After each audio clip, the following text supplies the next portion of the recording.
Dani adalah laki-laki pemberani yang gemar menjelajah alam.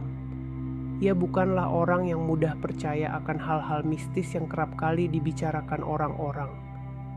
Namun, pendirian itu seketika runtuh. Ia tersesat di tengah hutan belantara dan menghadapi tantangan juga, rintangan yang tak pernah terlintas dalam pikirannya. Matahari baru saja mulai memancarkan sinarnya. Pagi itu, Dani bangun awal dari biasanya. Ia telah merencanakan perjalanan ini sejak berbulan-bulan lalu. Ia ingin menguji kemampuannya dalam menjelajah hutan tropis yang terkenal penuh misteri itu. Namun, siapa sangka perjalanan itu akan berakhir pilu. Pasti menyenangkan bisa merasakan ketenangan di tengah alam liar, pikir Dani sambil menyiapkan perlengkapan pendakian lengkap seperti kompas, peta, dan persediaan makanan yang cukup untuk beberapa hari. Hutan Sumatera bukan hanya terkenal akan keindahan alamnya saja, tetapi juga menyimpan banyak cerita gaibnya. Namun, Dani adalah Dani yang tidak percaya akan hal-hal semacam itu. Menurutnya itu semua adalah mitos yang dibesar-besarkan. Dani pun memulai perjalanannya dan semakin jauh meninggalkan desa tempatnya menginap. Setelah beberapa jam perjalanan, Dani dapat melihat pohon-pohon besar dengan daun lebat memenuhi hutan. Dari kejauhan ia dapat mendengar suara-suara binatang liar yang saling bersahut. Betapa senangnya ia dengan ketenangan dan kesendirian itu.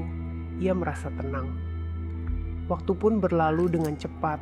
Saat senja mulai datang, sesuatu yang aneh terjadi. Dani merasa ada yang janggal. Jalan yang ia lalui seakan berputar-putar, dan tanda yang biasanya mudah dikenali tak ditemukan. Kompas yang ia bawa juga tidak memberikan arah yang jelas. Peta yang ia pegang juga tampak buram, seolah tak mampu menunjukkan jalan yang tepat. Apa ini? Gumam Dani kebingungan. Ia berjalan sudah cukup lama, tetapi rasanya ia berada di tempat yang sama. Langit yang sudah gelap membuat Dani terpaksa mendirikan tenda. Ia memutuskan untuk menghabiskan malam di sana dan berusaha untuk tetap tenang, meskipun dalam hatinya diliputi rasa takut yang tak bisa dijelaskan. Saat ia sudah berhasil mendirikan tenda dan memutuskan untuk istirahat, telinganya menangkap suara aneh di luar tenda, seperti bisikan pelan namun jelas terdengar. "Angin, pasti angin," bisik Dani kepada dirinya sendiri. Namun semakin ia berusaha menyangkal, hal-hal aneh terus terjadi. Kini ia mendengar suara langkah kecil yang seolah berjalan mengelilingi tendanya. Perasaan takut mulai datang, tetapi ia berusaha untuk tetap tenang. Dani memutuskan untuk tetap berada di dalam tenda, dengan harapan esok harinya bisa menemukan jalan keluar. Saat ia mulai memejamkan matanya, tiba-tiba ia mendengar suara anak kecil yang sedang tertawa. Suara itu begitu jelas, seperti berasal dari samping tendanya. Karena merasa tidak nyaman, Dani memberanikan diri keluar tenda untuk memastikan dari mana suara itu datang.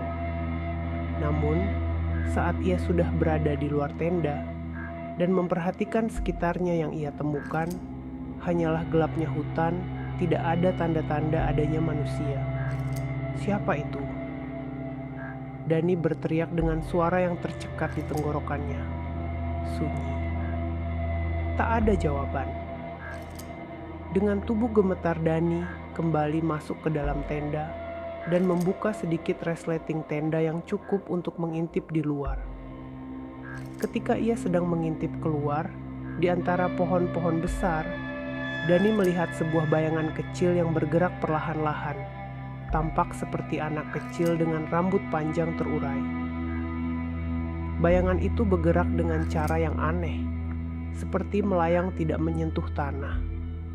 Dengan perasaan yang campur aduk, Dani memutuskan untuk menutup kembali tendanya dan berusaha keras agar tetap tenang sambil menutup mata menunggu datangnya pagi.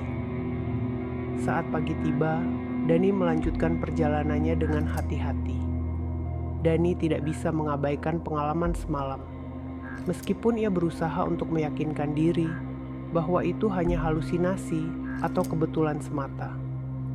Namun, rasa takut itu masih ada, menyelinap di balik pikiran rasionalnya. Saat sinar matahari menyelinap di balik dedaunan pohon yang rimbun, Dani mulai gelisah karena merasa ada yang mengawasinya. Suara kecil yang samar-samar, langkah kaki yang mengikutinya, dan bisikan-bisikan halus seakan mengajaknya berbicara. Dani menyadari bahwa tidak ada manusia lain selain dirinya di sana. Yang ada hanyalah hamparan hutan dengan pohon-pohon besar mengelilinginya. Dengan kekuatan penuh Dani mempercepat langkahnya, berharap bisa segera menemukan jalan keluar. Namun, semakin lama ia berjalan, semakin banyak jejak yang tampak seperti menuntunnya ke tempat yang sama. Pohon-pohon raksasa dan semak-semak lebat mulai terlihat sama, dan ia merasa seolah telah berputar-putar dalam lingkaran yang tak berujung. Tunggu dulu, pikirnya, ini tidak benar. Dani mulai menyadari bahwa ada yang tidak beres dengan hutan ini. Ia merasa tidak hanya tersesat, tetapi juga terperangkap dalam suatu tempat yang tidak biasa. Ketakutannya semakin nyata ketika ia mendengar suara tawa anak kecil lagi. Kali ini lebih jelas dan terdengar sangat jelas. Tapi saat ia menoleh, tidak ada seorang pun di sana. "Siapa kamu?" Dani berteriak dengan suara bergetar ketakutan, namun hanya kesunyian yang menjawabnya. Malam pun tiba. Dani tidak bisa tidur. Ia merasa ada sesuatu yang terus mengawasinya. Tendanya pun terasa semakin sempit, dan suara-suara aneh semakin dekat. Tiba-tiba, ia mendengar suara langkah kaki yang halus dan berirama seperti anak kecil yang sedang berjalan. Dani keluar dari tenda. Meskipun tubuhnya terasa lelah dan gemetar, ia mencoba melihat ke sekeliling hutan ini. Tampak seperti malam sebelumnya. Namun, kali ini ada sesuatu yang berbeda. Di antara pepohonan yang besar, Dani melihat sosok anak kecil yang berdiri menatap ke arahnya dengan tatapan kosong dan gelap. Anak itu mengenakan pakaian usang, seolah sudah lama terabaikan. Rambut panjangnya terurai menutupi sebagian wajah pucatnya. Kini Dani merasakan keringat dingin mengalir di tubuhnya. Ia tidak bisa bergerak, dan anak itu perlahan-lahan semakin mendekat. Ingin rasanya Dani berteriak, namun pandangannya seolah terkunci oleh anak kecil itu. "Kenapa kamu ada di sini?"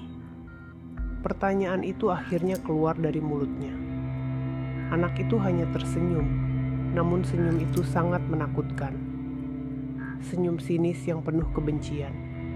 "Aku menunggumu," katanya dengan suara pelan nyaris tak terdengar. Saat itu Dani merasakan seperti ada yang menariknya. Bukan hanya secara fisik, tetapi dalam seolah sesuatu menariknya masuk dalam kegelapan yang tak terlihat oleh mata.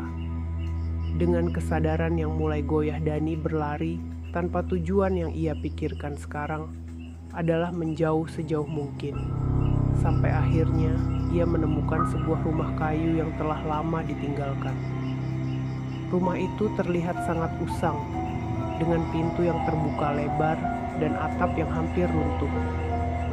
Dari dalam rumah itu, Dani mendengar suara anak kecil. Dani memasuki rumah itu dengan langkah ragu dan perlahan. Udara di sekitarnya sangat dingin. Ia juga mencium bau busuk yang aneh. Di tengah ruangan, terdapat sebuah kursi yang terbalik, di atasnya ada boneka rusak. Suara tangisan itu semakin keras, dan sosok anak kecil yang sama muncul kembali di hadapnya. "Kenapa kamu terus menggangguku?" Dani berteriak marah. Anak itu menatapnya dengan mata kosong. "Aku ditinggalkan di sini. Aku tidak bisa pergi," jawabnya dengan suara yang terdengar jauh. Dan hampa Dani tertegun.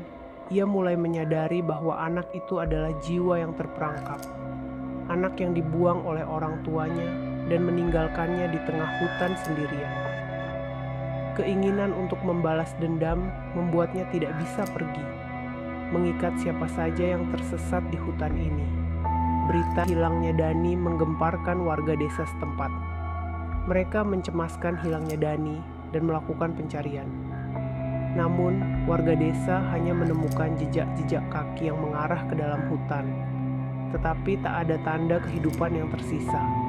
Yang mereka temukan hanyalah pepohonan besar yang menjulang tinggi berdaun lebat. Ada yang bilang Dani masih terperangkap di dalam hutan itu, di tempat yang sama dengan anak kecil yang dikenal sebagai penunggu hutan. Hutan itu tidak hanya dihuni oleh binatang liar saja, tetapi juga oleh jiwa-jiwa yang terperangkap dalam kesendirian dan penuh penderitaan.